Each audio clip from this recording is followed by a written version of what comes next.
Okay, so I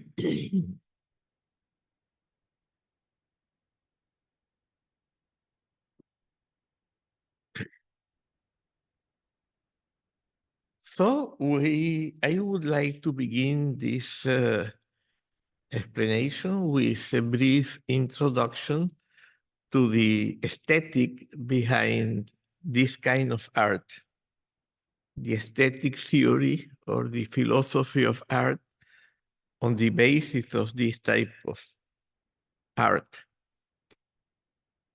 And for that, one of the authors I like to use is Ananda Coomaraswamy, a scholar from Sri Lanka. In Italy, we are being co-sponsored by Rime Association, and the most famous scholar on Coomaraswamy in Italy was Grazia Marchiano, who died not long ago, and who is one of the patrons, or I don't know what name to give,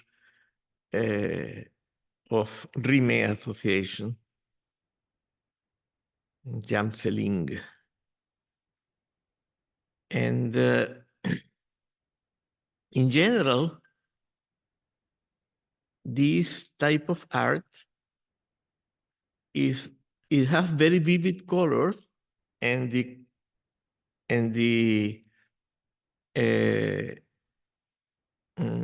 composition of the works are made in such a way as to have an impact on perception. In ancient Greece, there were some philosophers who went to study with the early Buddhists. They say that Democritus was one of them. Anyhow, Democritus had one disciple who was Anaxarchus of Abdera, and he became friends with Pyrrho of Elis, and together, now they teach this in Greece, in the school, that they convinced Alexander the Great to go to reopen the passage to India by fighting the Persians who were on the way, somehow blocking the way. And he went to India and studied, especially Pyrrho, all of them, Pyrrho and Anaxarchus, both of them. They went to India and they studied with the early Buddhists. And when Pyrrho finally came back to Greece, he developed a school of philosophy that people call a sceptic or a skeptic. And one of the most important concepts in that school is the concept of epoche. Epoche is normally translated as suspension of judgment. It means to be beyond judgment, but also beyond ideas and beyond concepts, not to get stuck in any map about reality. And thank you very much.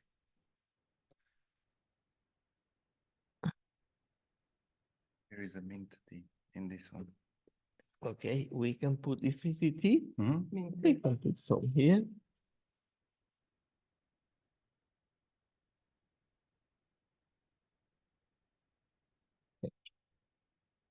Maybe we can put some water because it's very hot. But it is also hot boiled.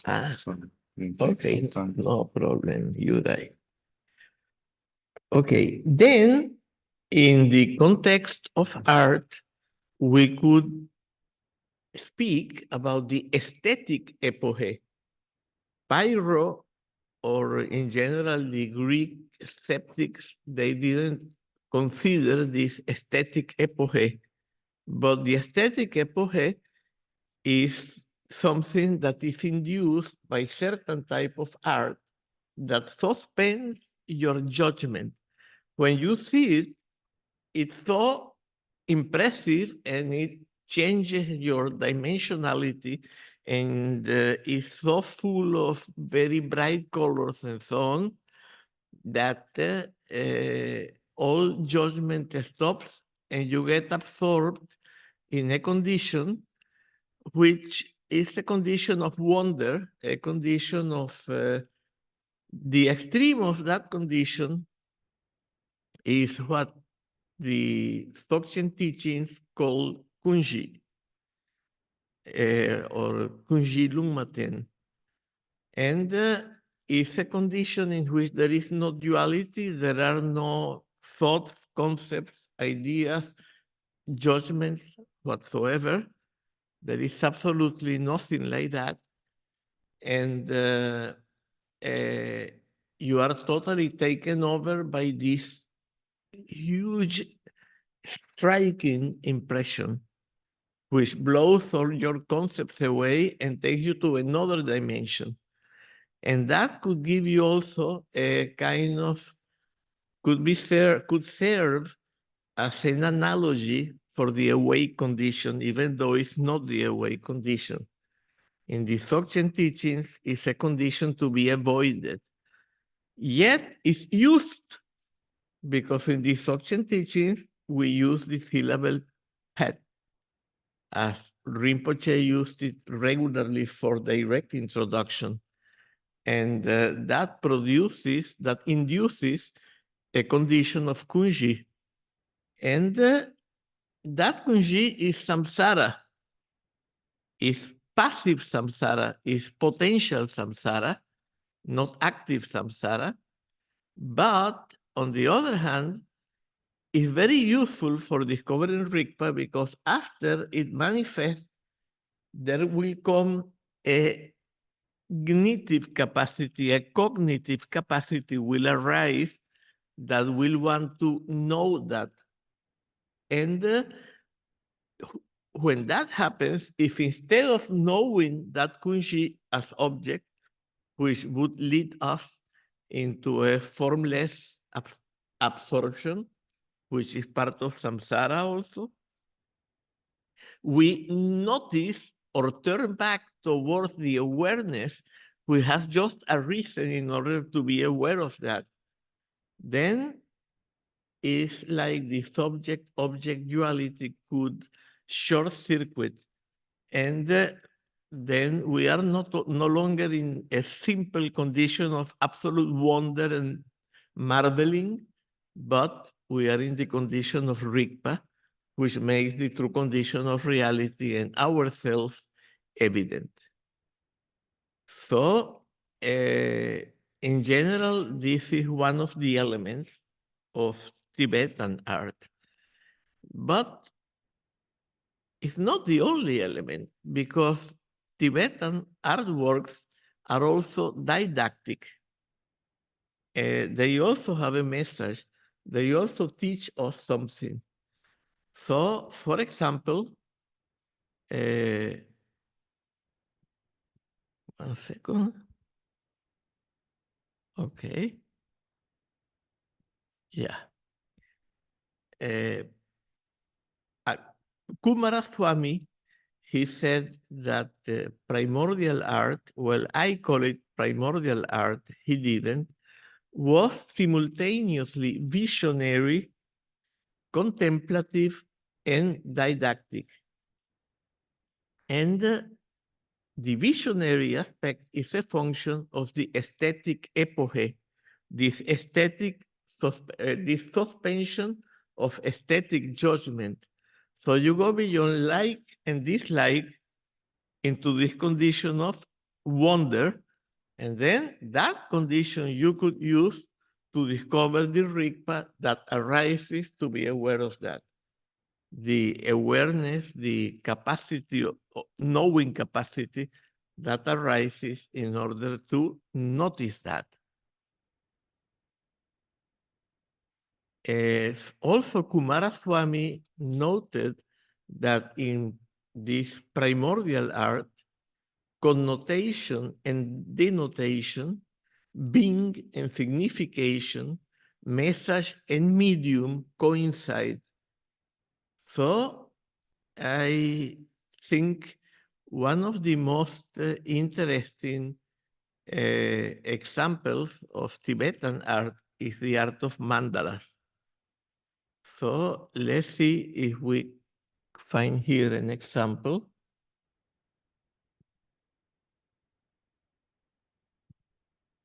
Yes. I'll share a screen. One moment.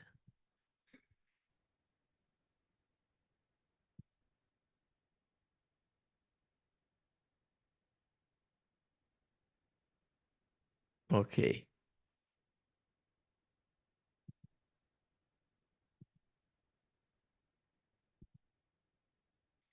You see this mandala?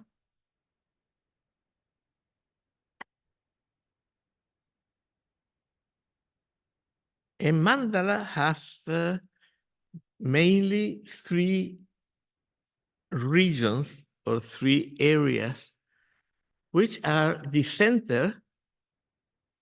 The center in this case is illustrated by Kuntu Sangmo Yabyum. Kuntu Sangpo means awareness, means Rigpa. And Kuntu Sangmo is the Dharma Dhatu, is the expanse, limitless expanse, which is absolutely pervaded by Rigpa, by awareness. There is absolutely no separation between them. And that is illustrated by the fact that Kuntu Sangpo is penetrating Kuntu Sangmo, or Kuntu Sangmo is rather the active one, so she is making herself be penetrated by Kuntu Sangpo. And that represents the fact that it's an indivisible condition in which awareness and space are totally non-dual. The whole of space is pervaded by awareness. Awareness is not circumscribed to a figure, to a focus, limited focus of attention, which takes hold of a figure, leaving a ground of which is not fully conscious. But in this case, this awareness is absolutely panoramic and total.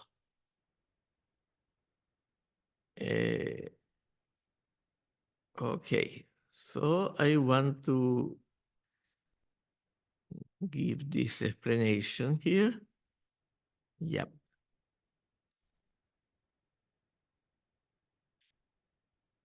Okay. In his book, one moment.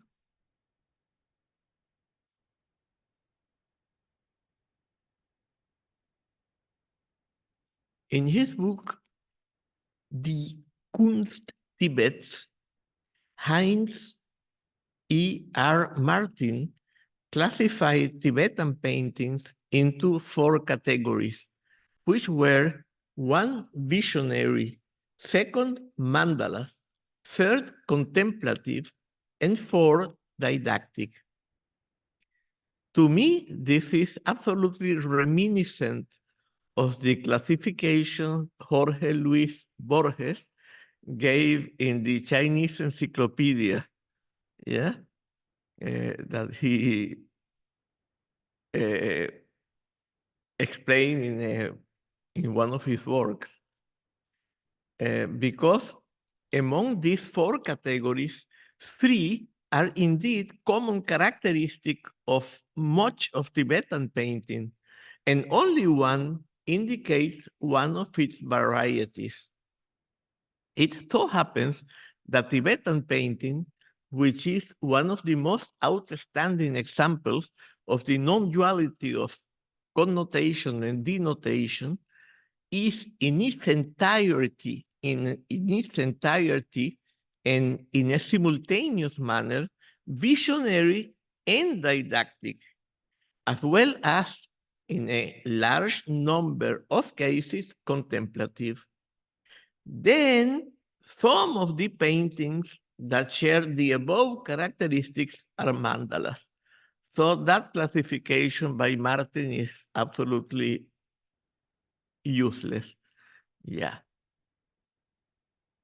All Tibetan paintings are visionary because in them, the combination of color and form has the power to affect the perception of the beholder. In general, the vivid colors, as well as the beingness of clouds, rocks, and landscapes in general, can have an immediate effect on the doors of perception, suspending the viewer's judgment and plunging them into a state of wonderment. Particularly in the case of certain mandalas, but also in this case of some works in other categories listed below, certain ways of looking at the work can result in a sudden explosion of the boundaries separating figure and background, giving sudden access to a more global panoramic types of perception, in which our ordinary dimensionality utterly dissolves. I don't know what happened to the Thangka Museum of Bhaktapur in Nepal after the big earthquake that took place some years ago, but I went there in 1973. I think it was 73. And as I entered that museum, I would stop in one Thangka after another. And the first Thangkas were all mandalas. So I would look at the mandala, and for a moment it would be normal perception, but then suddenly, ¡pac!, something would happen that the whole perception of a space and time and reality had been blown out completely. And then I would go to the next Thangka and the same experience would happen again. So I was so impressed by Tibetan Thangka painting, of course, good Tibetan Thangka painting, which must be done by someone who is in that condition. Yeah. If the author is in the condition of Rigpa, then there can be a coincidence, not only of connotation and denotation, meaning and form and so on, but also can be of the state of the creator of the work of art and something that mimics that state in the beholder. So this is what one of the things that really impressed me of Tibetan art when I came to know Thangkas in person. And that happened with each Thangka, one after the other, at least the ones that were at the beginning of this museum.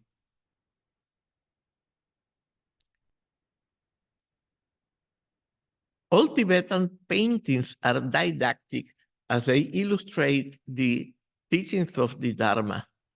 For example, paintings of the Buddhist wheel of life, the lives of masters, the characteristics of the deities used in the practice of visualization, the structure of the path of awakening in Dzogchen Atiyana, and also in Vajrayana or Tantrism, and so on. Finally, a large part of Tibetan paintings are contemplative because in many cases they are used as a support for different visualization practices, while in others, their potential for globalizing perception and inhibiting judgment can help the practitioner access a naked, non-dual contemplation that doesn't charge thought contents with an illusion of absolute truth, value, and importance. It should be noted that on some occasions, the facial expressions and gazes of realized humans and deities are depicted so masterfully as to make evident the state of Rigpa that, through empathy, then can make us approach in our own experience. Or, in some cases, even serve as an occasion for us to access the condition in question. A notable example of such art is the sculpture of Padmasambhava at Samye, of which he said, his gaze is just like mine. Many people believe that what he said looks like me, in the sense his appearance is exactly the same as mine. But that's not what he said. What he said is his way of gazing is just like mine. What? But I don't need it. Because I will explain it right now, and it would be good if it's there, and then we pass into the okay. Certainly, and similarly, certain less realistic and more wrathful statues of Guru Rinpoche illustrate the full clarity of the state of Rigpa and the way it can manifest in a wrathful manner. This is why, among spiritual treasures or termas, some consist of works of art which are bequeathed to posterity because of the visionary mystical power rightly attributed to them. In the case of the use of painting as a support for the practice of visualization, the yogi comes to perceive himself or herself as the deity represented in the work, and his or her surroundings as the deity's dimension. Since, as Kumaraswamy noted regarding the Indian deity painter, the artist could only have painted it from his own visualization of himself as the deity. This implies a certain degree of coincidence between the state of the painter, the work itself, and the state of the beholder. Moreover, visualizing themselves as the deity, practitioners perform practices with configurations of the bioenergetic system, or Sa, circulation of energy, or Lung, and energy itself, or Tigle, until the final goal of the practice is achieved. And that final goal is the state of Mahamudra. Sometimes people translate that as great seal. Chogyal Namkhai Norbu explained that this is a gross mistake, terrible, because the way seal is written is not the same as the way a symbol is written. In Chakchen, Chag is a symbol, is not a seal. Yeah, seal is when we have, for example, at the end of a terma teaching, samaya gya gya gya. It means our tantric and dzogchen commitment seals this terma, so you cannot go around talking about it.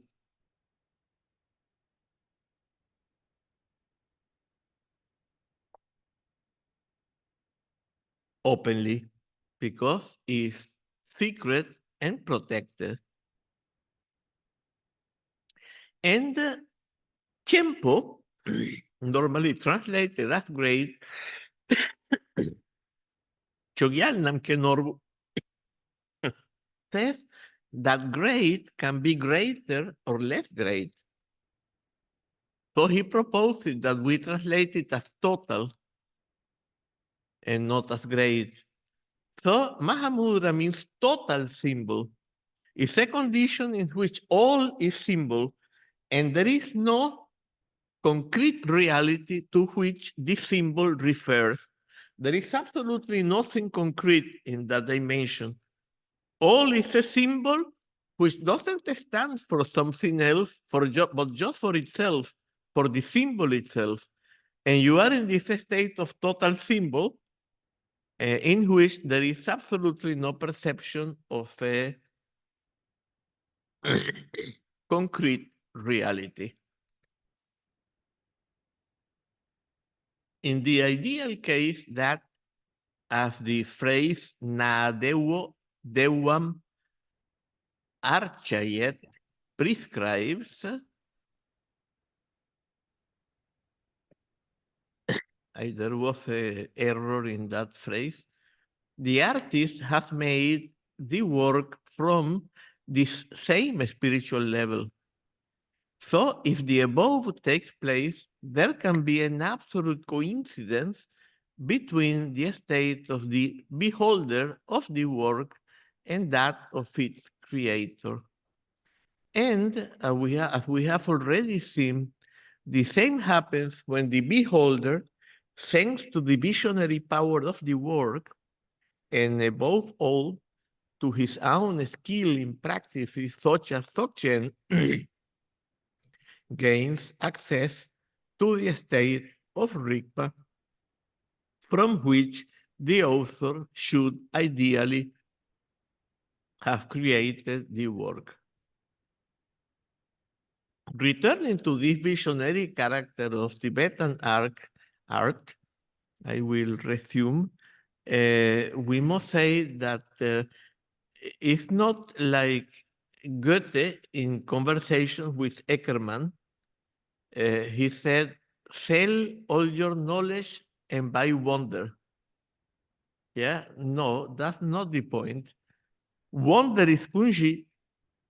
We are not leading to Kunji, we are leading to Rigpa. We might pass through Kunji on our way to Rigpa, but Kunji is not the aim. So, Master Jigme Limpa predicted that in our time, so many yogis would mistake this state of Kunji for the Dharmakaya, which is in the practice of Dzogchen Upadesha, the Dharmakaya is the first level of awakening to be reached. But it's not reached fully at that time. We have a partial glimpse of Dharmakaya. Then we go through Sambhogakaya and finally integrate in Nirmanakaya. In the Dzogchen Tantras, they say that the full measure of Rigpa, well, that is the name of the fourth vision of Togal, and no, sorry, the third vision of Togal. And it is there that the Dharmakaya manifests fully. So it's like a Garuda who breaks the eggshell and goes away flying perfectly like a big Garuda, but it's still small. Still, it has to grow to become a fully fledged adult Garuda. Yeah. And that will only happen when you reach the third vision of Tugal. So the point is not just to inhibit our cognitive activity, but to use it to discover the awareness, ignitiveness, or nature of mind in which all experiences manifest, like reflections in a mirror. And yet, in Dzogchen, well, we already explained this, the state of Hedewa can be used like when Chogyal Namkhai Norbu used to give direct introduction with the syllable pet, or when we apply that syllable in the same thing ourselves.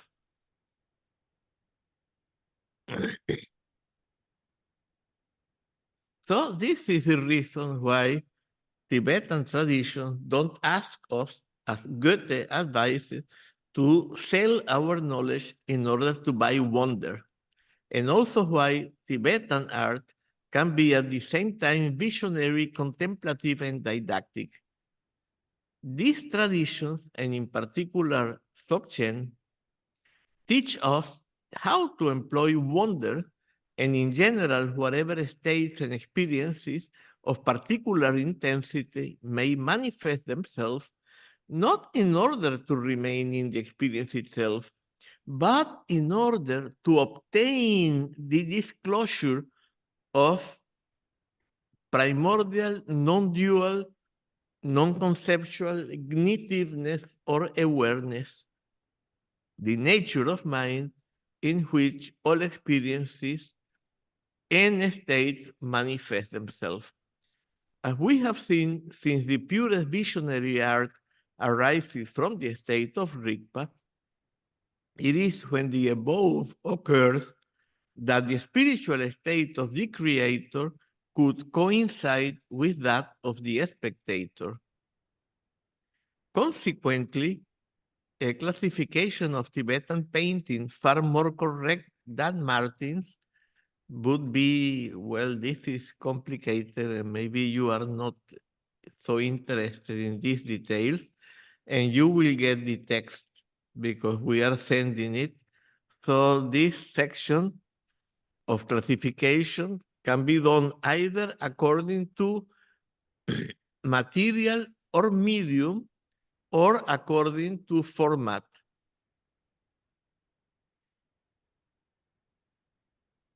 And then there is a long explanation of all the different types of Tibetan paintings that there are.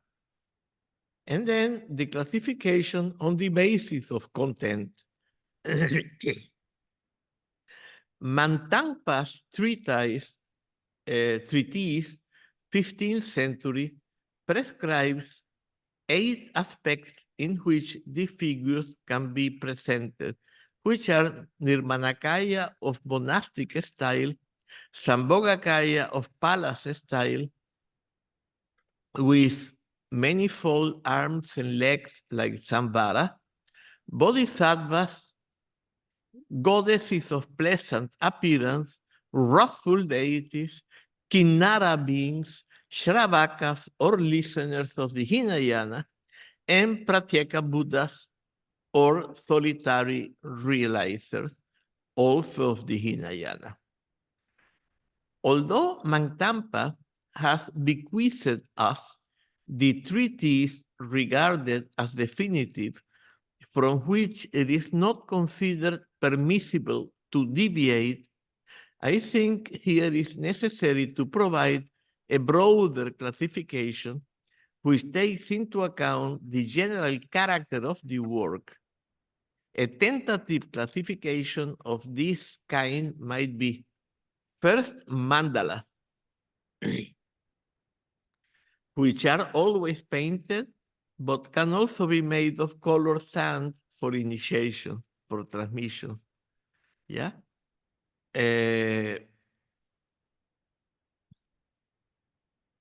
And they cannot be Götang, which is one of the classifications explained above, and they are distinguished from others by their design, their size, and their use.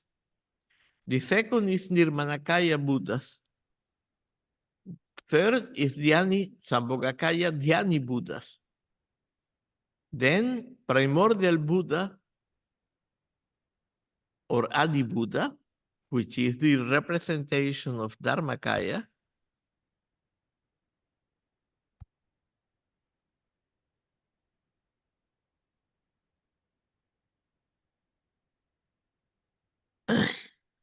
Pandits, Arhats, groups of the 16 elders, or Sodasha Stavirahi, to whom Shakyamuni entrusted his teachings, bodhisattvas, masters, mahasiddhas, dakinis, and vidyadharas, all of them pertaining to the material level or nirmanakaya.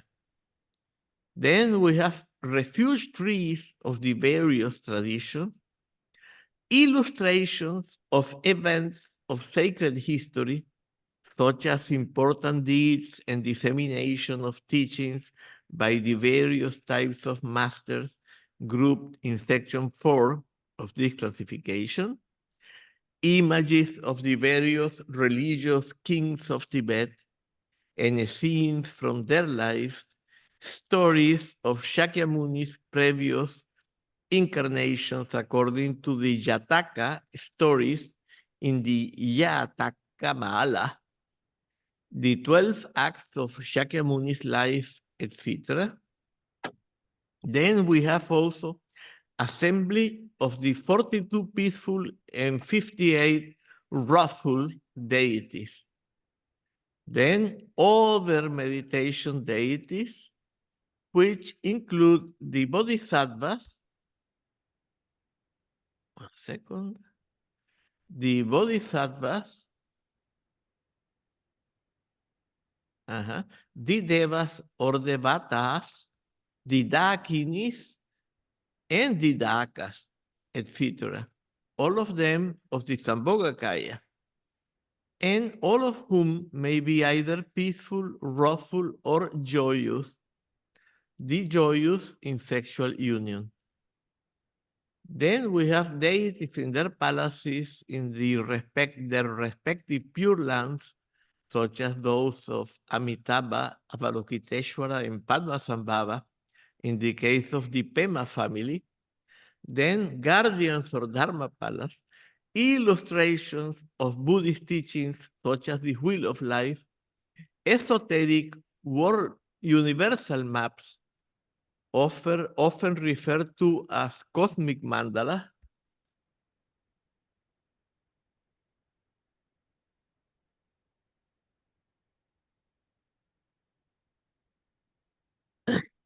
and Lokapalas, or guardian kings of the cardinal points, and finally symbols such as the 8 good luck signs of Tibet, the 7 precious royal articles, the 7 precious jewels, etc. But perhaps the most remarkable examples of the inseparability of all these elements, 1, 3, and 4 in Martin's classification, is element 2, the depictions of the mandalas. Not only are they among the most outstanding examples of visionary art, but they could even be used as a support in the practice of Dzogchen contemplation, which consists in resting in the state of Rigpa, which by its very nature is all liberating. That means it doesn't allow for charging the contents of thought with an illusion of absolute truth, value, importance, etc., so that as thoughts arise, they automatically self-liberate.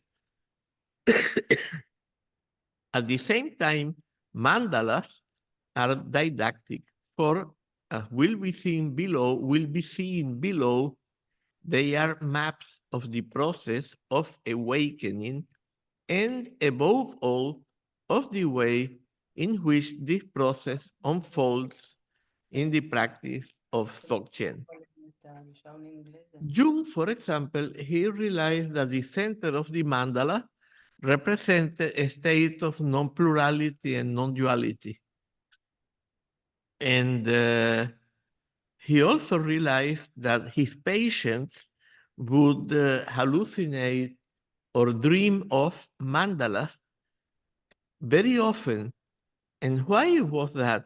Because the mandala is a map of what the person has to go through to achieve a greater sanity. Even on the psychological level, if we don't bring it to the spiritual level of a practice like Dzogchen, even on the spiritual, on the psychological level, for Jung, neuroses were self-healing processes. And even psychosis were potentially self-healing processes. I don't know. I know that book wrote about neuroses being self-healing processes, but I never found his explanation of psychosis as such. But he has a disciple, or had a disciple, who was in California, and he created a place called Diabasis.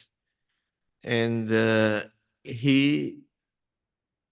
Jung wrote an introduction to his first book, which was on the self-healing potential of psychosis. Still, neither psychosis nor neurosis can bring us to awakening. For that, we must follow a serious path.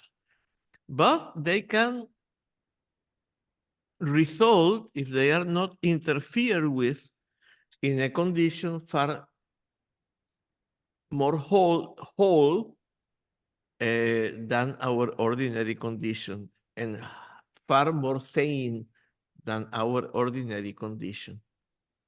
Because our ordinary condition is totally deluded. You know, Chandrakirti illustrated that with the example of the king who was told that a rain would fall that would drive crazy anyone who drank from it. So all the waters in the kingdom would be polluted by that water. So he told everyone to build their own tanks to keep water so that they wouldn't go crazy. So, but the people didn't have so much power, so they built small ones and they finished them quickly. So they had to drink the maddening water. And because they went mad exactly in the same way, they realized that everyone was still sane, but suddenly the king and the ministers had gone totally crazy. Then the ministers, they had smaller tanks than the king, even though much bigger than the ordinary people. But at some point, they also exhausted their water reserves and had to drink the maddening water. And then suddenly they realized that the whole people had gone sane and the king had gone totally insane. Then they began to plan impeaching the king, yeah, and take power away from him. And when the king realized that, he went to the river and drank some water. And then everyone realized that everyone was sane again.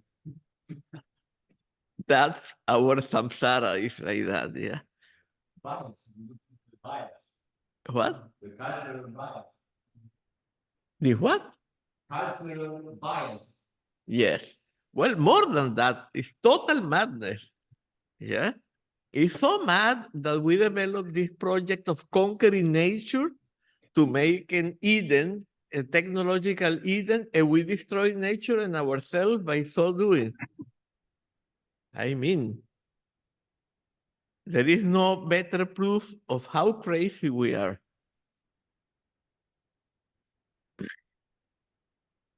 Now, even though Jung wrote psychological commentaries to two Dzogchen texts, the earliest Dzogchen text to be published in German and English, which were the so-called Tibetan Book of the Dead, the Bardo Todrol, and the so-called Tibetan Book of the Great Liberation.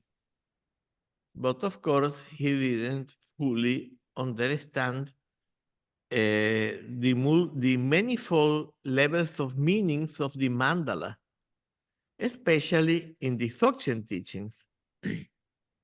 So now we consider this mandala, which you have in your screen, which represents at the center the primordial Buddha in male-female erotic union, Kunsan Yabyum.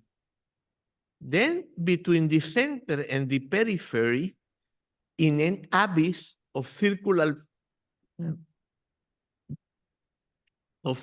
fire, and as gatekeepers of the four entrances leading to the center of the mandala, there are four guardians or four wrathful dakinis, all of them wrathful and fiery. And finally, on the periphery, the normal world of duality and plurality is depicted, the elements of which are endowed with an illusion of absolute value, truth, beauty, and importance. I mean, the elements of duality and plurality.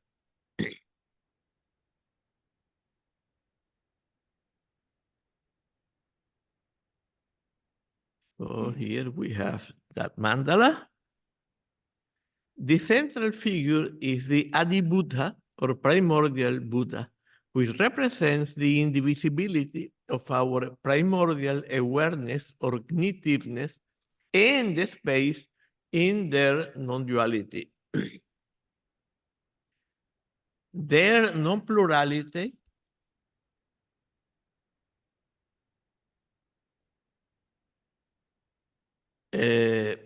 their naked non-conceptuality and their absence of delusion.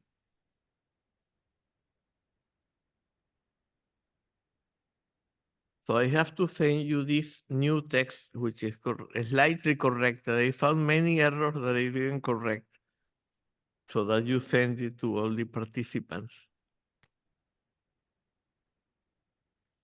Second, the four guardians at the gates, they represent the dynamics of the transition between the periphery and the center. And finally, the periphery represents the normal state in which we are totally immersed in delusion, completely deluded,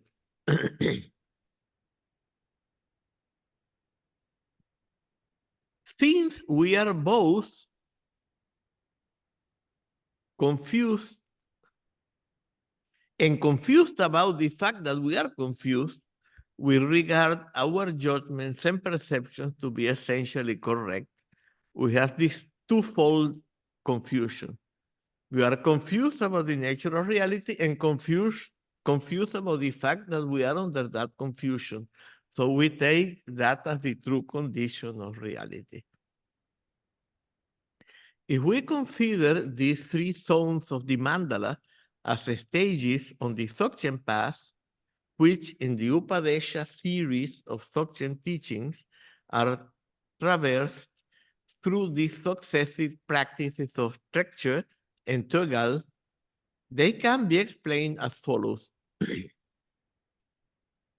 In the periphery, delusion and contradiction, the distorted perception that contradicts the true condition, are active, but have not been discovered as such. And hence, normal, ordinary people feel comfortable in it. In the middle zone, represented by the wrathful guardians or dakinis, delusion and contradiction have been discovered as such, and thus have transformed into the most extreme conflict. In the center, delusion and contradiction have dissolved in the self-disclosure of absolute awareness, ignitiveness, or nature or essence of mind, which is non-dual and free from delusion. Or, in other words, into the disclosure of the true essence or nature of all reality.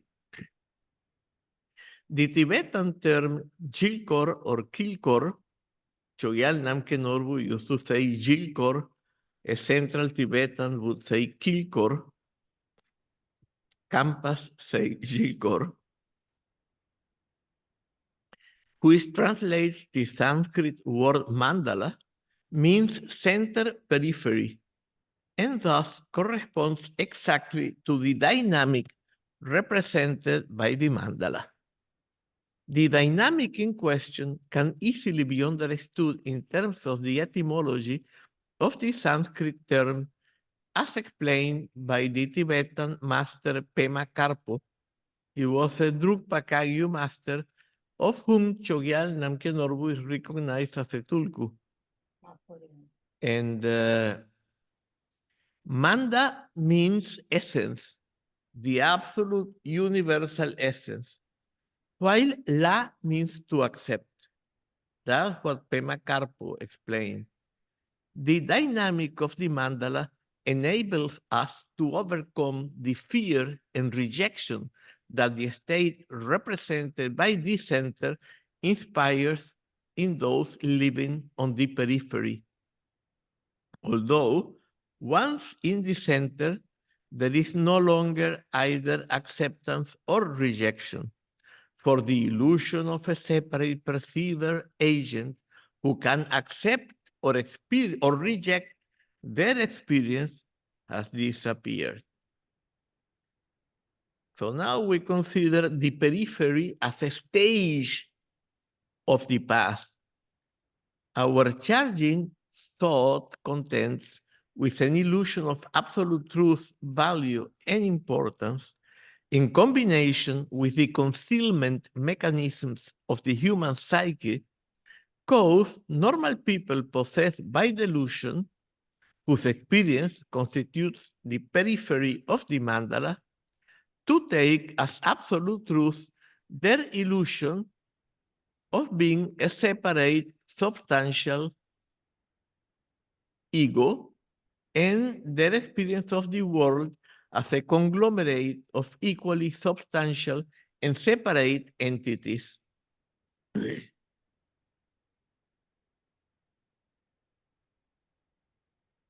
This is a grave error, for the universe is a continuum, hence the uni in universe, of which all entities are diversified particular manifestations, hence diverse in universe.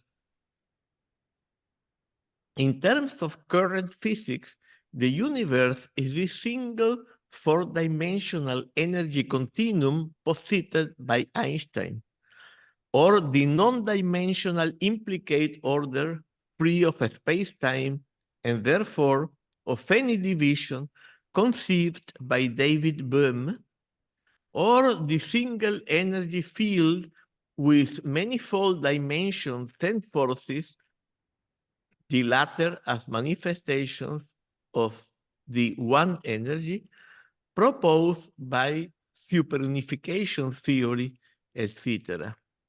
And yet all these explanations are based on the unprovable, indemonstrable belief in a given physical reality. Concepts and the words expressing them are defined by proximate genus and specific difference. In the example, for example, in school, they say humans are rational animals. Some Greek philosophers would say social animals, zoon politikon. So animal is the greater genus in which humans are included, and the other one, either rational, we are rational because we are the only animals capable of destroying the world. Reason is venomous, but it can also be used on the path to awakening to get rid of it. Yeah? As Vagosha said, we have to use language in order to go beyond language. We have to use reason in order to go beyond reason. So, Also in Buddhism, Acharya Dignaga said that definition is done by exclusion, apoha, or exclusion of others, anyapoha. You mean whatever can be defined must exclude something. But the true condition of reality doesn't exclude anything. Therefore, it cannot enter into a thought which is limited and limiting. Only when thoughts collapse can it be discovered. And this is called achintya. In Tibetan, Samye, like the first temple that was made in Tibet, yeah, and also the meditation center that Chogyam Trungpa and Akon Rinpoche created in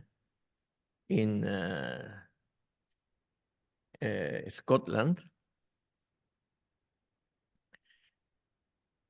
So this achintya, or the inconceivable, is one of the names given to the absolute truth, which cannot be understood in terms of concept or expressed in words, but which can certainly be revealed when there is an instantaneous collapse of our endowing the contents of thought with an illusion of absolute truth, value, and importance.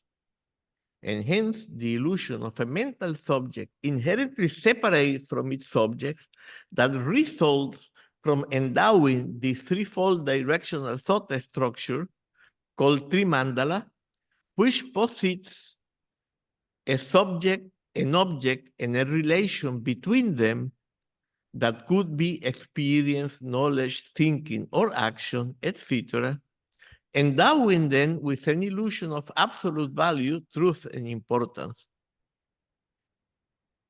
This was too long. I think people lost track of the, but I prepared this yesterday in a hurry. I almost went, I can go crazy because the water cannot get wet, but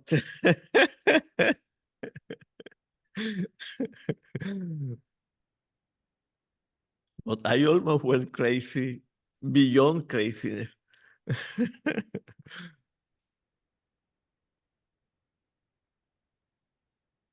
Can you tell us about the four gates? They seem to have the elemental colors. Yeah, always there are four elements in a space, which is the fifth element. Yeah, but I don't want to go into that because it would deviate us from the, I mean, we don't have time to explain this. It's already 1 hour now. So let's try to, we have to see each particular Thangka and tell a story about each one. So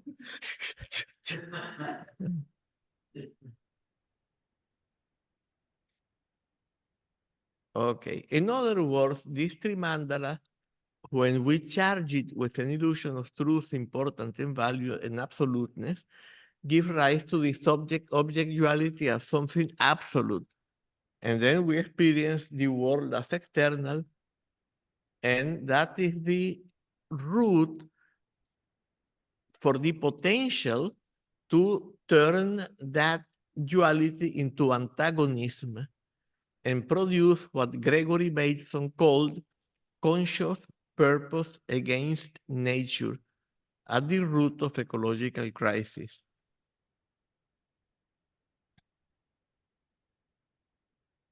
Okay. And then the plurality, the fragmentation, which is illustrated by the story of the blind man with the elephant in the Udana and the Tathagata Garbha Sutra. But we don't have time to tell that. I think people know it. Most people know. People who have been to my courses, they know it.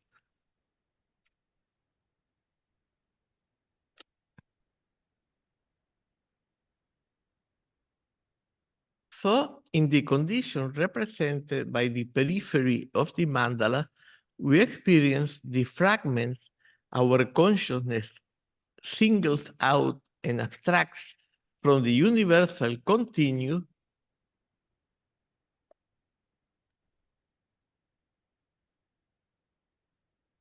as figures that stand out against the rest of the continuum, which becomes background in terms of judgments, ideas, and concepts endowed with an illusion of absolute value, truth, and importance.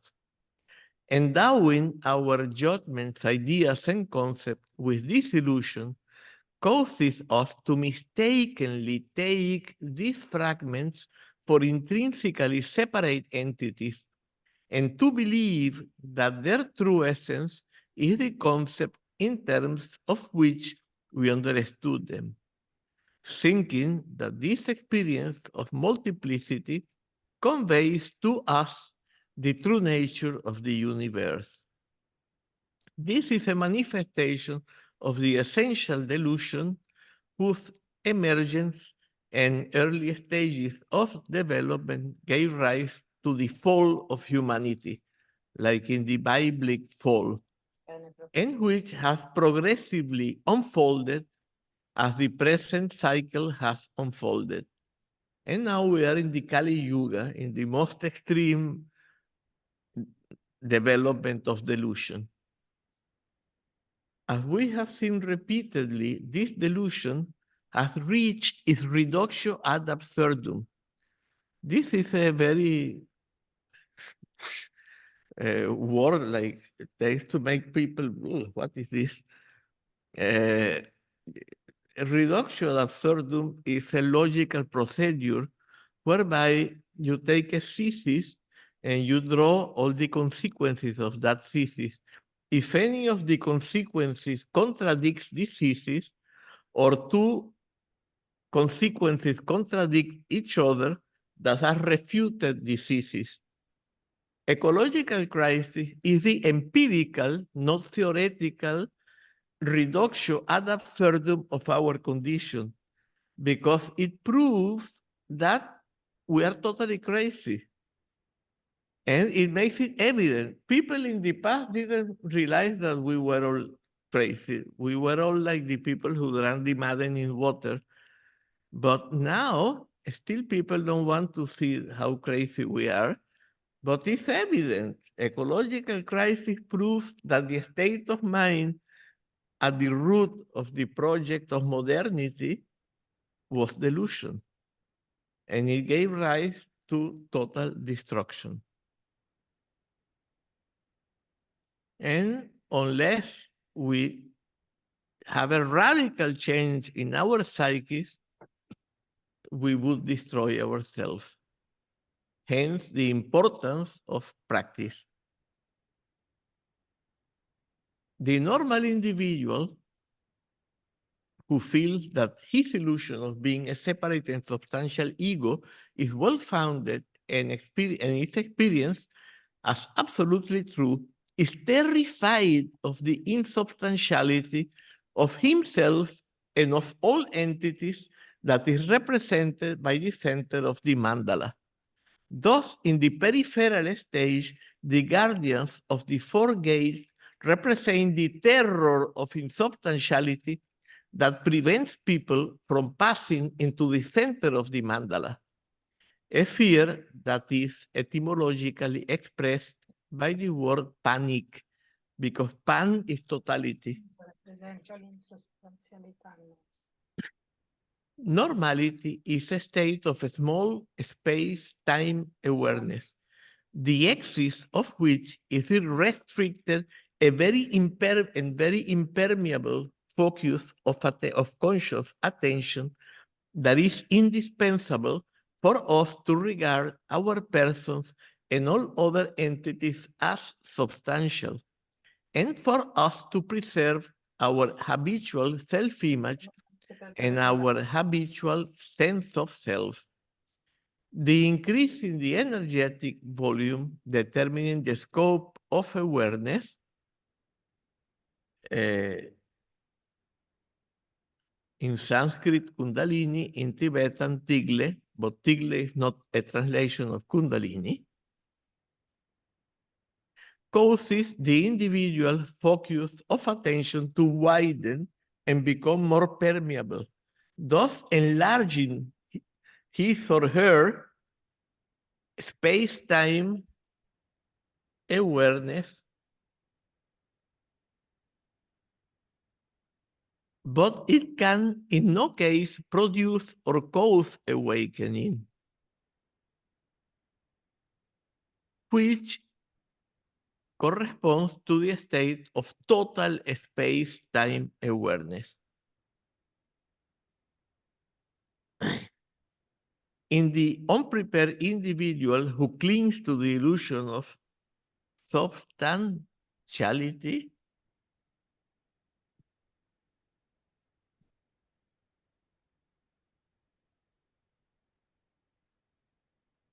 they put the substantivity because the first translation I made with deep. So thanks to Paolo who talked to Cesare Pilati, and he has this fully fledged Diple, and he translated it into English and Italian. The Italian is not ready. I have to fix it in the next 2 days. So today we can send a rough English version. So it causes, already we said that, yeah. In the unprepared individual who clings to the illusion of substantiality, instead of resulting in the disclosure of the condition represented by the center of the mandala, this widening and permeabilization of the focus of conscious attention can produce disturbances or induce psychotic state.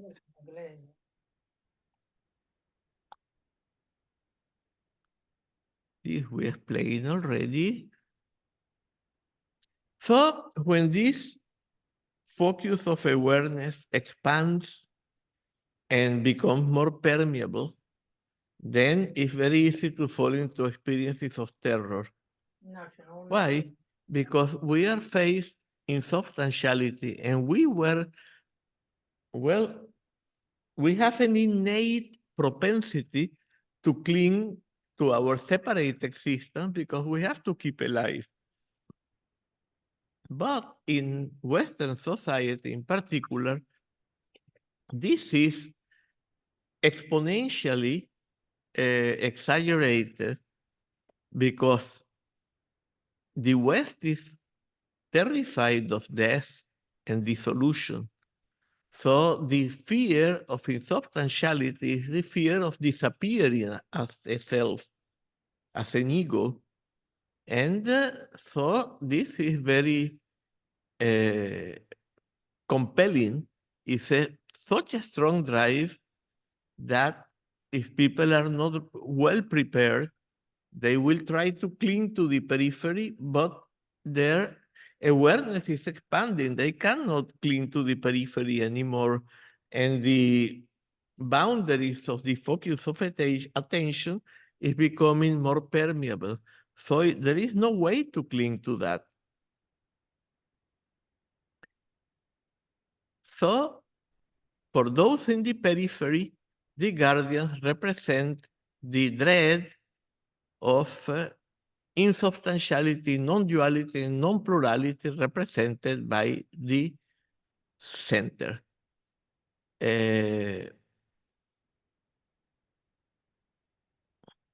You see, we have at least 3 elements in this. First of all, No, ho fatto una fatica bestiale a seguirlo, sì, poi sai. we Però cling to our supposedly separate identity and dread the disappearance of this identity. Therefore, when we have glimpses of insubstantiality, experiences of terror are consequently triggered. This is what psychiatrists call derealization.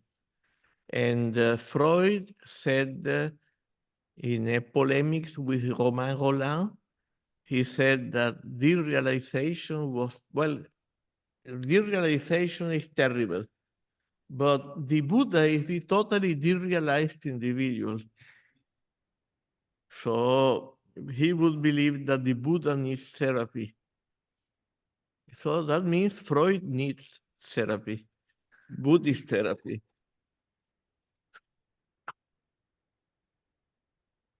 Sì, anche perché la colpa è non. On the other hand, the widening and permeabilization of the focus of attention can allow contents that contradict our self-image to gain access to our consciousness, representing a threat to our egoic functioning and self-image. And finally, this panoramification causes the individual to experience in all its intensity any psychological distress of pain that may manifest, which triggers autocatalytic loops, positive feedback loops, which are those that increase from their own feedback of pain, distress, and discomfort.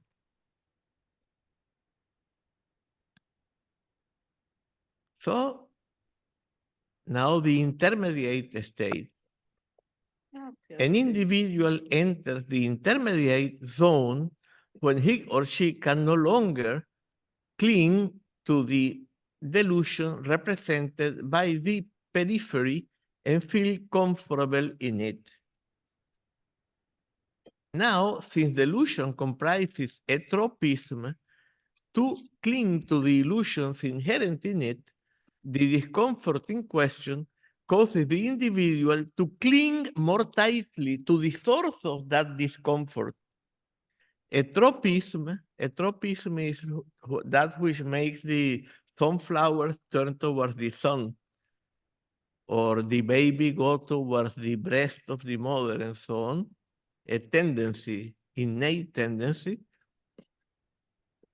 And Lang compared that tropism, I mean,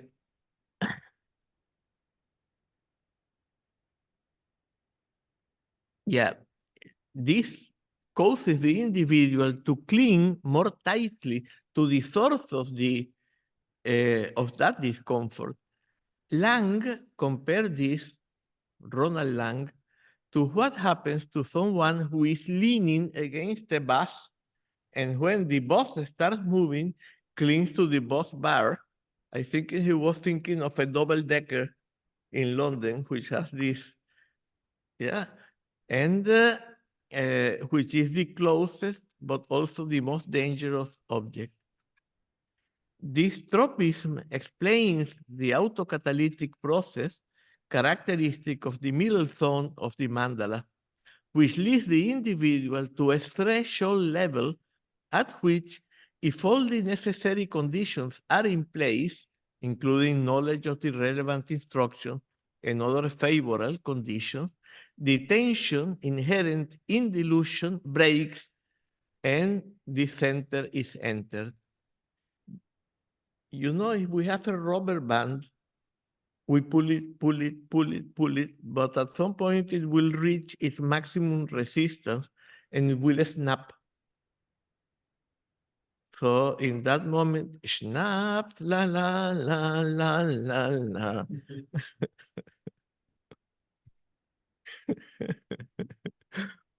No, in that moment, there is Rick.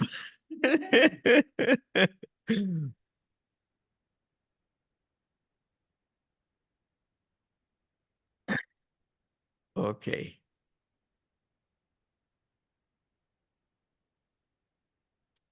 Now the center as a stage or a series of stages. Having entered this center, a high energetic volume determining the scope of awareness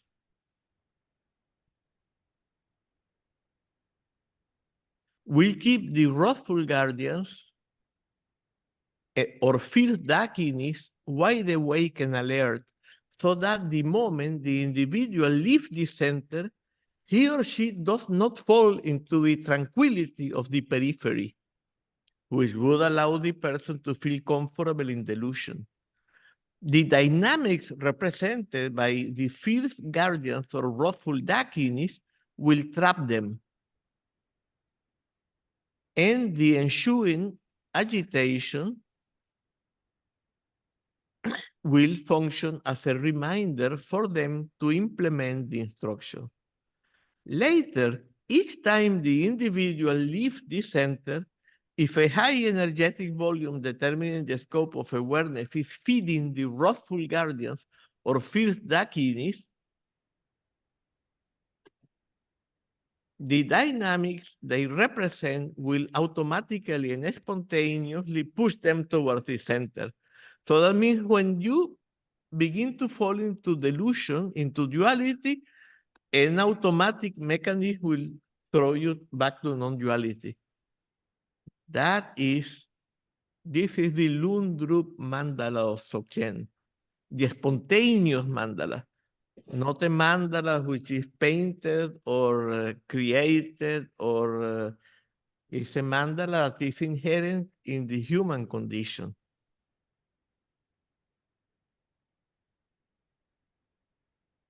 Eventually, once the propensities to leave the center have been neutralized, the person will no longer move away from it. Then the wrathful guardians or dakinis will represent their own spontaneous activities free of action, which will help others to reach awakening, though such others will no longer be perceived as sentient beings to be liberated. Although there is no activity of mind, the wrathful guardians or dakinis will repel those who are not ready, causing them to perceive the awake individual as shocking and crude, and will attract those who are ready, creating the condition for them to advance rapidly towards the center. The practitioner will have become a Lama Heruka, as shocking as a wrathful deity, and his activities or her activities will be the wrathful guardians or fierce dakinis. So this is when we have become awake individuals and we are that dynamic. Yeah. Some can manifest in ways which are very threatening, like Dudjon Limpa would beat up anyone who came nearby. And there was these Mahasiddhas who took their disciples hunting, which is one of the most terrible actions that a Buddhist can do. So you can inspire dread and repulsion in ordinary people. But even a Lama like Chogyal Namkhai Norbu, who was not so wrathful, sometimes he could be wrathful, but not like most of the time. I had a friend who met him, and after he went to Margarita Island, to Tashigar North, and he hung around him and so on. And then he said, no, I cannot go anymore because I cannot be around him. I get very nervous, very upset. Yeah, because he wasn't giving his ego the feedback it expected in order to continue to deceive itself. So that was already like seeing a heruka. Yeah? He couldn't stand it. Okay. So we finish this explanation here, and now we go to Thangka per Thangka, but this is much longer in this piece of writing I am going to send you. Okay. So can we have, you already stopped sharing? Good. Wonderful. I was going to do it. Now you show us the Thangkas one by one.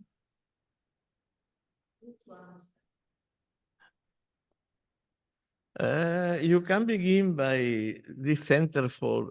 Yeah.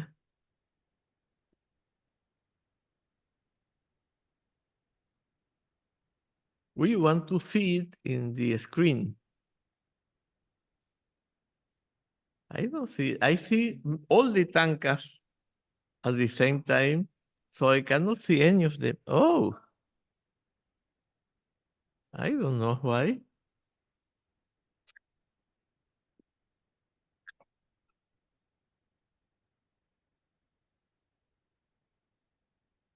Well, if other people can see it, it's okay. But I have to be told, what are we seeing? We only see you.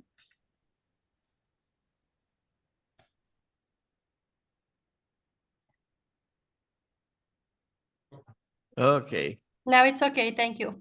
That is Kuntu Sangmo, Kuntu Sangmo, Yabyum. We already explained what they mean. Is the true condition of reality beyond all opposites.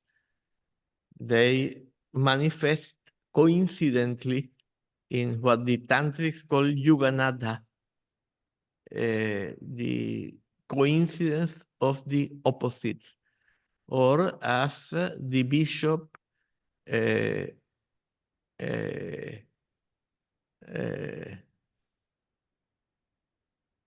wow, I use his name so much and now he's not coming.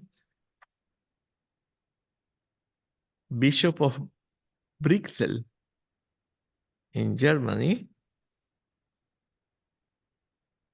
Well, doesn't matter. He called coincidencia oppositorum. And is the peaceful center around which all turbulences can manifest. And is the aim of awakening. Very good. Maybe we already can. This is the Dharmakaya. Kuntu Sangmo represent the Dharmakaya dimension, which is the true condition of the mental sphere and the true condition of all reality. But at the same time, it's the true condition of Dan energy, of the energy of which all mental experiences are made. Okay, we can pass to the first Vajrasattva on the right.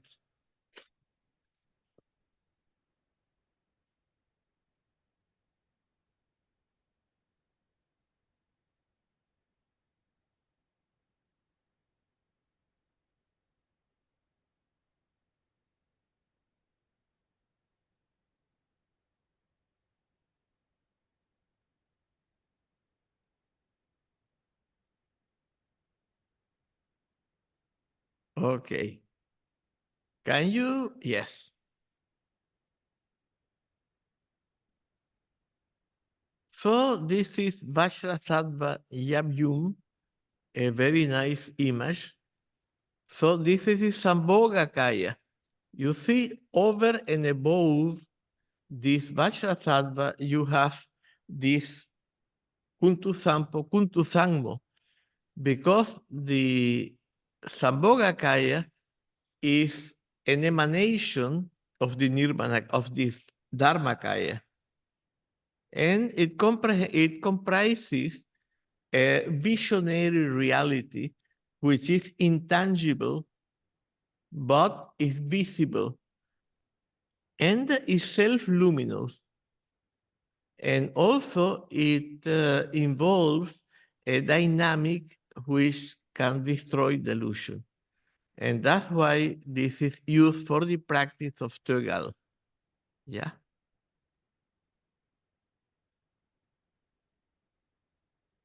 Next, Vajrasattva.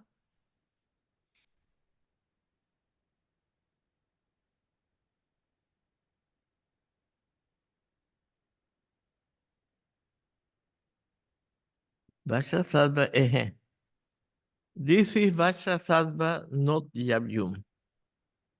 You see, Vajrasattva, Yabyum, here also you have the Dharmakaya at the top. But this is not a Yabyum Thangka. So, in the center, you have Vajrasattva because as we said, the Sambhogakaya is an emanation of the Dharmakaya. And then the Nirmanakaya is an emanation of the Sambhogakaya.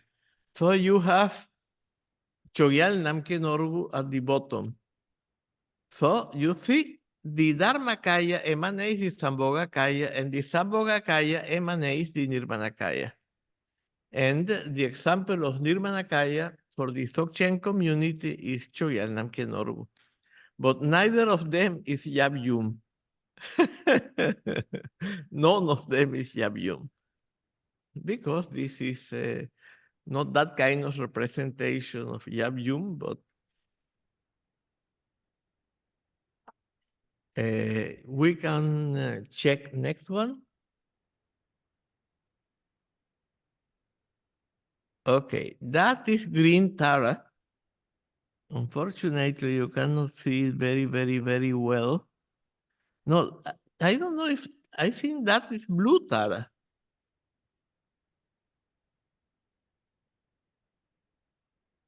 Is it that one? Okay, yeah. And Tara is, you see, in the Pema family, in the Padma family, the Dharmakaya is Buddha Amitabha.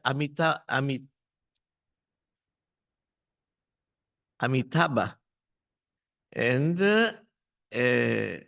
the Sambhogakaya in the Pema family is Avalokiteshvara, which represents universal compassion. But also, that's peaceful compassion. But there is also Hayagriva, which is wrathful compassion.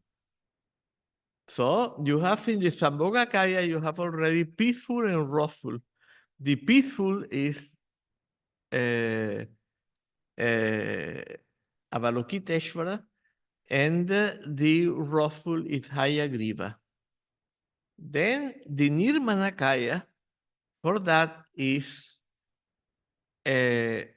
Padmasambhava of the Padma family, at least for Tibetans, and in particular in the Nyingma school.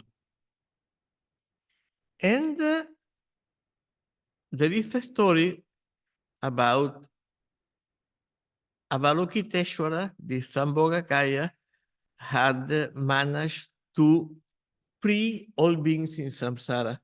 And he was so happy that he was remaining in a wonderful samadhi. And then suddenly he saw that many beings began to appear again. And a tear came from his eye. And that tear became Tara, because she has the function of soothing the suffering of all beings, and also of helping all beings on the path to awakening. So Tara is like a female manifestation of the Pema Sambhogakaya of the Pema family, but which is supposed to have also manifested in the Nirmanakaya dimension.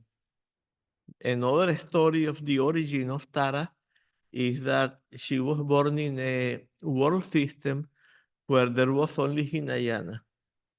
And she went to the teachers and said, oh, the only thing I want is to practice to become enlightened.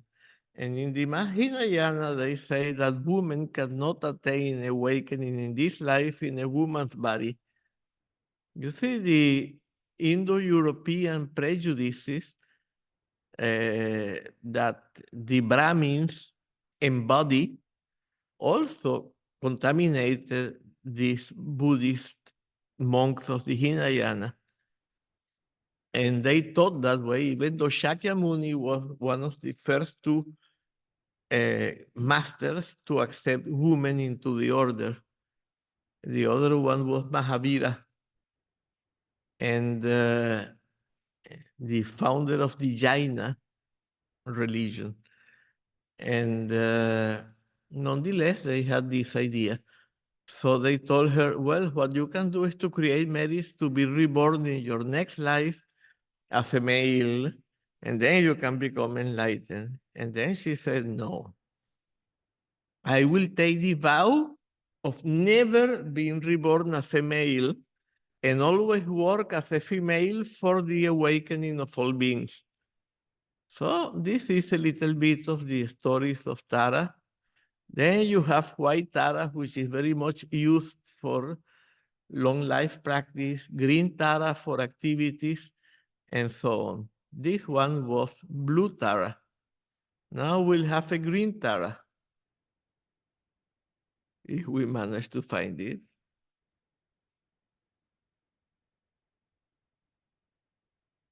Is that? Yeah? Yes. Okay, that's it. So, this is another aspect of Tara, but she is surrounded by all the Taras. I think we can go to the next now.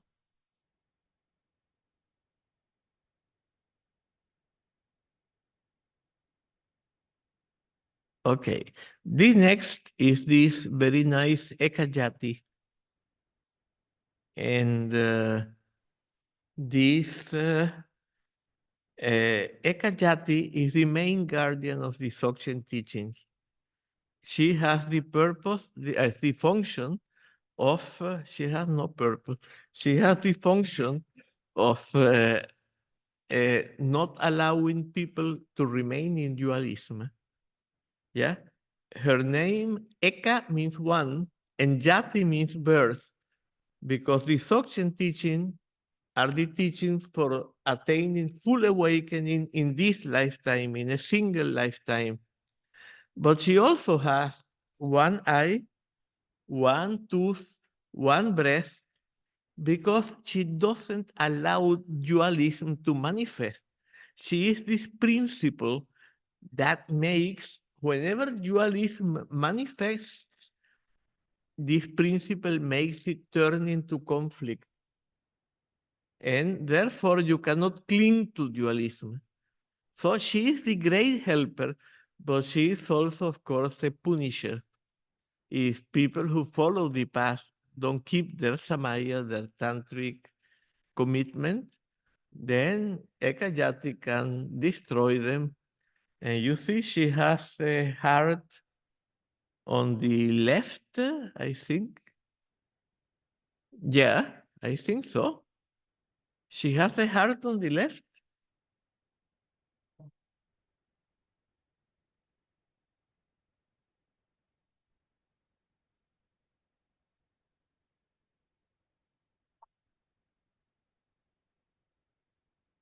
Yeah, she's holding a heart. She can eat your heart if you don't keep your samaya properly.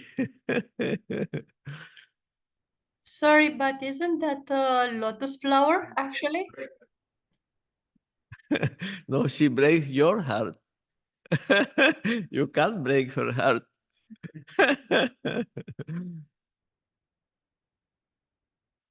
Okay, another Ekajati now. That one on that side. This is a little strange, Ekajati. You are welcome.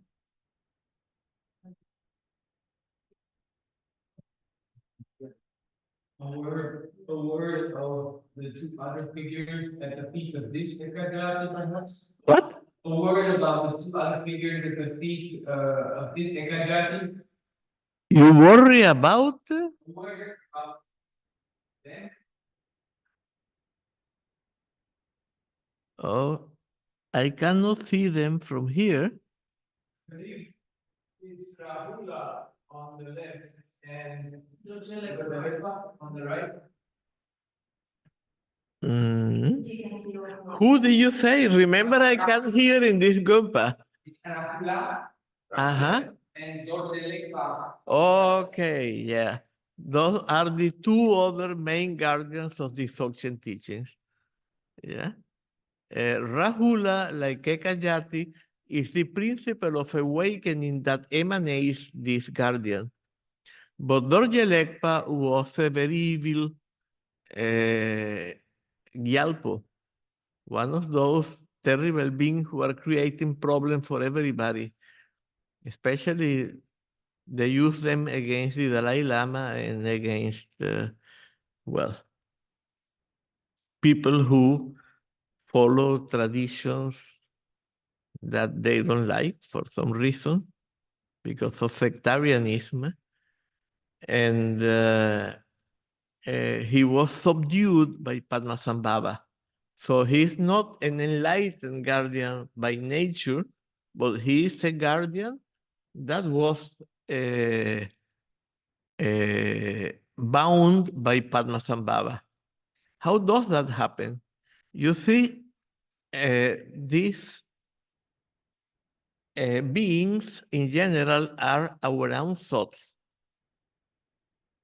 And these guardians and beings of the 8 classes and so on are also our own thoughts manifesting outside in the Nirmanakaya dimension or in the Sambhogakaya dimension. And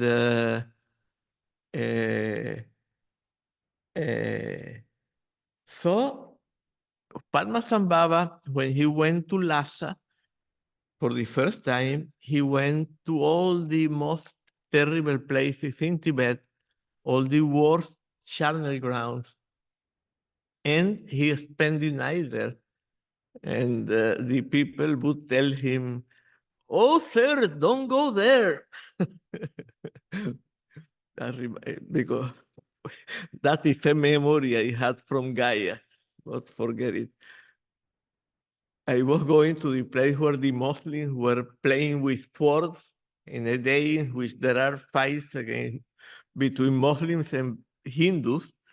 And then all the Hindus were telling me, "Sir, don't go that way." So I imagine they would tell Padmasambhava, "Don't go that way." But he went there and they thought, "This man is crazy. He would come out dead. He wouldn't come out." And then after spending some time there, he would come out in perfect condition and he would say, "I bound this terrible being to the guardian, to the Dharma, and now it's a guardian of the Dharma." How does that work? When these evil thoughts, which are destructive and evil, manifest to destroy Padmasambhava, then he just applies Dzogchen and it self-liberates. Then from that evil energy like that, pluck, and it manifests again and again like that, then that energy with the mechanism it is inherent in it becomes something else. And it becomes a guardian of enlightenment, a guardian of awakening.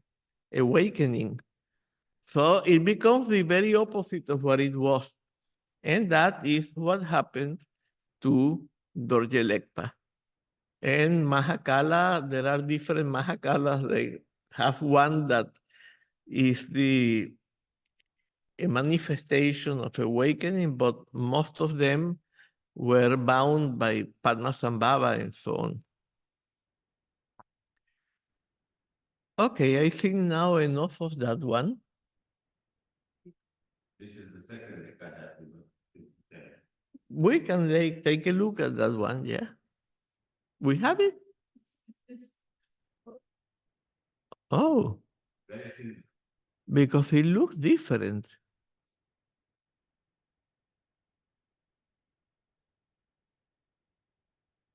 Oh, yeah. It looks much better here because when I see it there, I cannot see that this is the single canine tooth. Yeah. But it seemed to me like a strange mouth. Now I realized it. And you see here, you can see the heart on the left very clearly. There's like a dog near the heart or something. Oh, yeah, there is an animal there.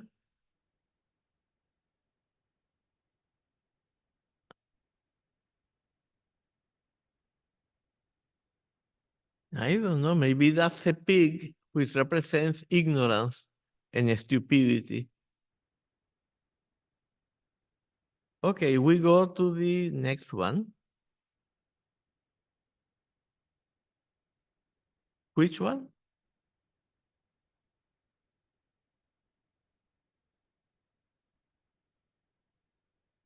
That one, yeah? Okay, this is Vajrasattva. No, one moment.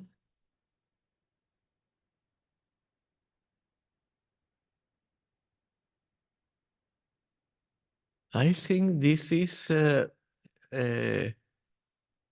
not Vajrasattva, but Vajradhara, Dorje Chang. But I'm not sure because I didn't check it very properly.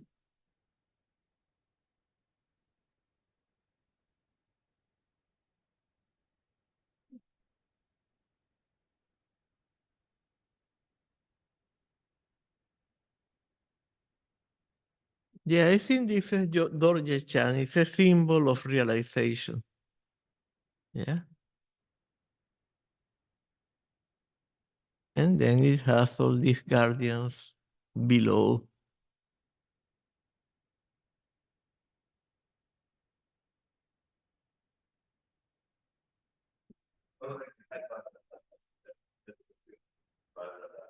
Yeah, let's say it's Vajradhara.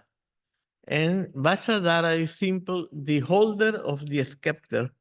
And that means one who is realized. Yeah, simply.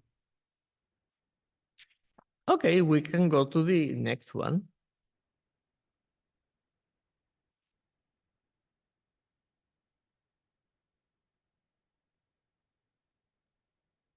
This is Sarahapada. You see, Saraha is arrow. So Sarahapada is the one with the arrow. And why is that? Well, the story goes that Saraha or Sarahapada went to a park.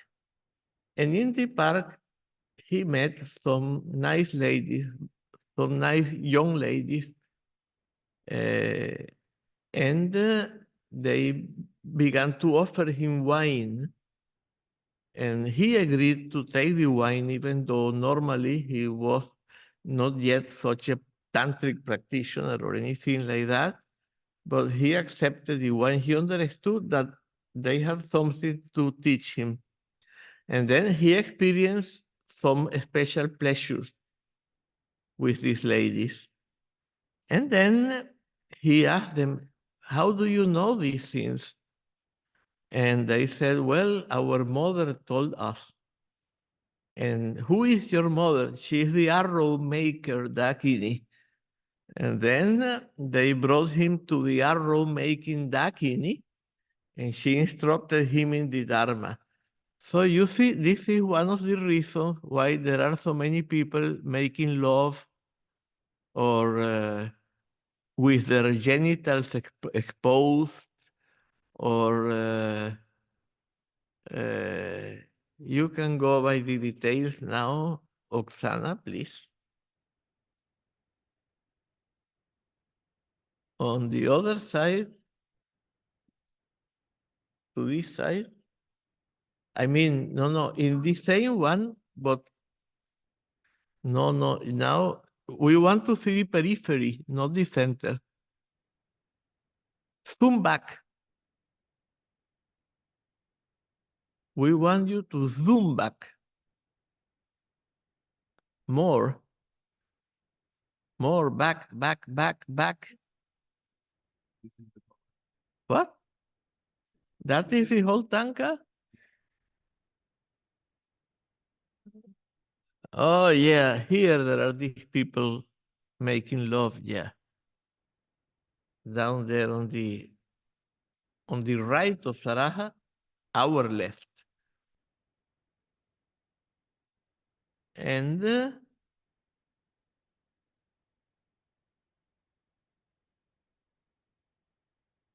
all these people drinking alcohol and so on, all yogis like that. Then Saraha discovered, I mean, actually he was taught by his Dakini, older than him. He was told the method of spontaneous awakening through erotic contact. And that is how he gave rise to the Sahaya Yana. Sahaya means totally spontaneous, totally beyond action. And Yana, vehicle, the vehicle totally beyond action. That applies to Dzogchen. But Dzogchen does not rely on the body of another, of a woman for the man or a man for the woman, etc., etc. But you can attain realization without the need for a consort. But in the Sahayayana, it's also based on spontaneity, but it's a dependent upon spontaneity because it depends on the body of another person and the mind of another person. So this is the particular characteristic of the Sahayayana. And that in the general explanation of the new tradition, Sarmapa, they also call it not the path of method, but the path of liberation. Yeah, this is part of the path of liberation as different from the path of method, which involves all these practices of Salun, Tigle, and a lot of effort and so on, Yantra Yoga. Yes. Okay, so now we can go to the next Thangka. No, we finished. What? That one, but that one we put over the door because it was very, very, very badly made. You know, the ideal Thangka is made by someone who is a great painter, but also a great practitioner. But nowadays, they have many children in Nepal that they are all painting together, each one a different Thangka, but what they do is to reproduce older Thangkas, but they have no idea what they are doing, and they are not skilled. So I don't know if this Thangka is something like that. And also we haven't managed to identify this character.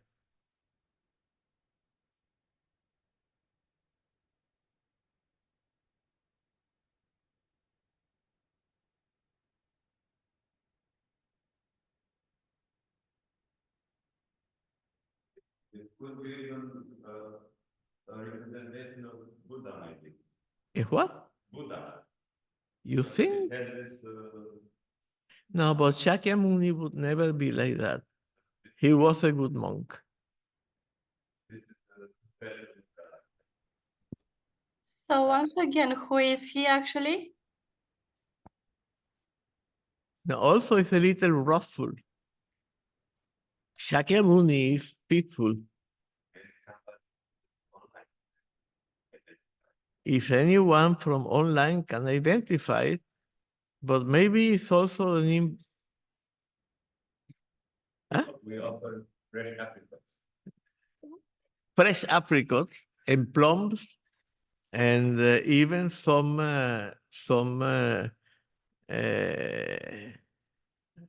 what is the name? What? Huh? What? Well, like nectarines that were around here also. And okay, you can have all of them, but you have to come to Merigar East to fetch them, and you can do some karma yoga here. It will be very much appreciated.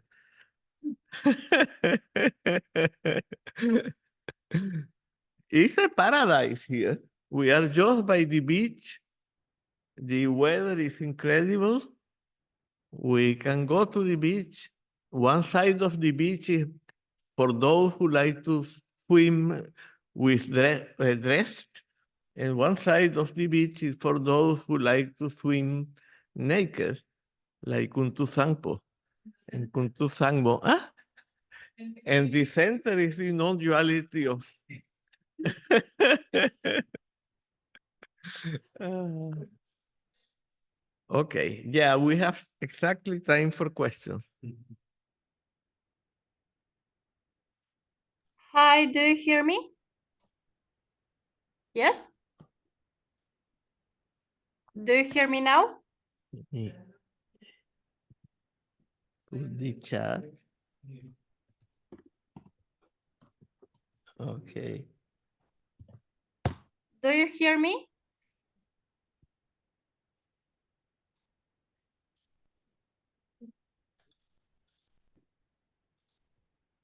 So Okay. Raluca, I can't hear you, but I can. okay, so I will try again. Now it's better. Okay, now I cannot hear you. Anyway.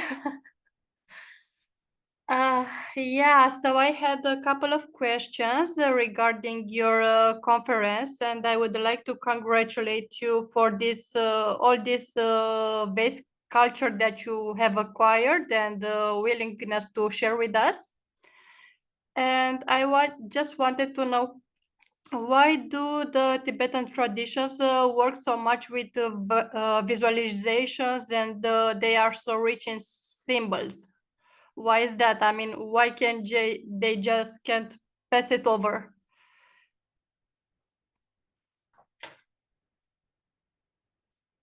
We cannot hear you. You, yeah. Yes. One moment. Okay. In the Dzogchen teachings, you don't work with visualization. You see, Chogyal Namkhai Norbu taught that there are three paths, which are the path of renunciation, which comprises Hinayana and Mahayana, the path of transformation, which is the path of visualizing. First, you do a development stage in which you see yourself as the deity, and then a stage of completion or perfection in which you work with the energies in order to increase your energy volume, determining the scope of awareness, and also induce experiences of total pleasure. So, for applying those methods, you have to work with visualization. Of course, also in the path of transformation, you have the path of liberation, like the Sahayayana that I mentioned before, taught by Saraha, in which you don't need to apply visualization and you don't need to go through this first to develop a visualization very clearly and then work with all this energy, with a lot of work, and but you are just in union with a consort and it works. But Dzogchen is the third path, is the path of self-liberation, which means spontaneous liberation. You see, according to all Buddhist vehicles and traditions, all from the Hinayana to Dzogchen, awakening is asamskrita. It means that it's not created, not produced, not induced, not fabricated, not intentional, not contrived, not conditioned, and not compounded. So it cannot be created, yeah? Awakening is your own true condition. But all the other vehicles work with creation, production, action, and Dzogchen is the path totally beyond action because the principle is self-liberation, the spontaneous liberation. It's not a liberation you try to achieve because that would be no liberation. Yeah? So it is said that Dzogchen is the only path in which the principle of the path is in full agreement with the principle of the base and the principle of the fruit. So in Dzogchen, we have the 4 Chokjak. And the first Chokjak is the Chokjak of the mountain. And it means you don't have to take a particular posture, a particular position, whichever your posture is. If you are squatting for relieving your intestines, that is the position of the practice. If you are eating, that is the position of the practice. If you are driving the car, that is the position of the practice. And when Guru Chowang was asked by his disciple Bare, what is Dzogchen? Guru Chowang answered, not to visualize. So you see, it's not that Tibetans have this propensity very strong to apply visualization, is that they have the widest variety of paths and vehicles that you can find some that don't involve any visualization or anything like that. And you can also apply such paths with visualization and yoga and so on, if you have that propensity. So according to your propensities and your capacities, you get the path that is most appropriate for you. Of course, many Tibetan masters, they make you go, if they are going to teach you Dzogchen, they make you go through all the other paths before. But that wasn't the method of Guru Garab Dorje. Guru Garab Dorje said direct introduction, glimpse of Rigpa, not remain in doubt, come to total confidence that that is the true condition of reality and that you experienced it. And then continue in the state. Continue in that state which you discover on direct introduction, so that everything that covers or conceals that state self-liberates. That is the principle of Dzogchen. It's not the principle of Tantra, which is that of visualizing and so on. It's elaborated. Dzogchen is the totally unelaborated path.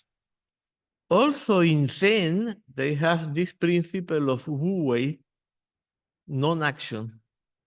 But Zen is part of the Mahayana, and they practice in monasteries with some vows. It's not the vows of the Hinayana. That's why some Zen masters marry, can have consort and so on. But in general, it's in the context of the path of renunciation. So we could say that Zen is to the gradual Mahayana what Dzogchen is to Tantra, more or less.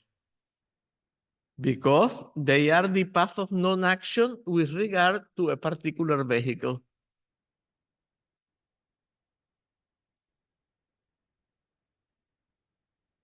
Thank you. I understand. Okay. Any more questions, Raluca? Yes, I will be quick. Thank you. Okay. So also, So any more questions? Anybody? What? Your speakers. yes, do you hear me? Yeah, they are off. Any other question? Yes, I Otherwise, will it's have time some more. already. Ah, I don't see it. Where? can we send you One moment, because okay. Okay. Where are they? No, she wants to ask them. She's on the speaker. Someone wants to ask question. Okay, go ahead, please. But then I have to put the microphone so that I can hear. Thank you.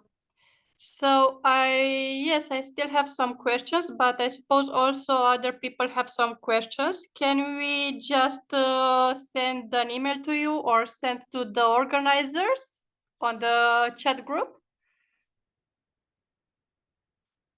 Email address. I will write it in the chat. Thank you.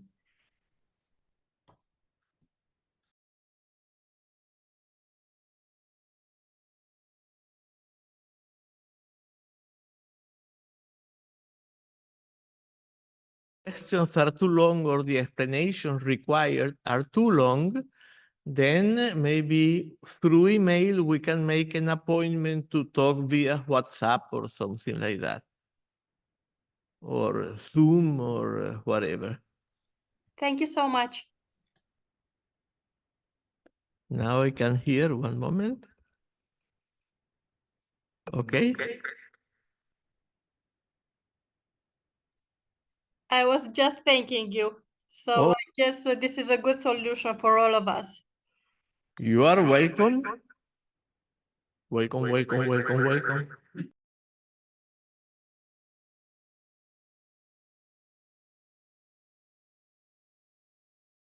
And stop here and call it a day, because we already passed the 2 hours that were programmed. And so have a good time, because this is not a teaching, but just a lecture. Then I will not do the dedication of marriage. Thank you, Elias. You are welcome. Thank you, everybody who participated. And we will have Thank the you, recording. Elias, and thank you, Merigar East. We cannot hear you, so you better write One in chat. moment, one moment, one moment. Okay, now? Thank you, Elias, and thank you, Merigar East. You are welcome.